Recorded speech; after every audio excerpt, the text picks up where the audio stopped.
Tigreak, mejilloi beteak. Lapiko baten oliba olioa jarri eta tipula ondo txikituta bota. Su bajuan egin behar da, puliki-puliki, pixkat erre kolorea hartu arte. Orain mejilloiaren barrukua gehitu eta nahaztu, gero 8-9 koilakada irin bota eta ondo nahaztu. Irina pixkat eginda eta kolore apur bat hartzen duen arte. Ondoren, tomate egina eta tabasko pixkat gehitu eta nahazten jarraitu. Beste lapiko baten esnea irakiten jarri. Irakiten hasten denean, lehen egindako orea bertara bota eta irabiagailuarekin ondo batidu. Masa lodi-lodi gerartu arte.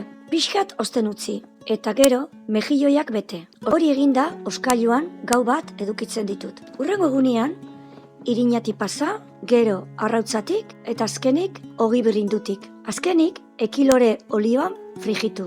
Urre kolorea hartzen dutenean, atera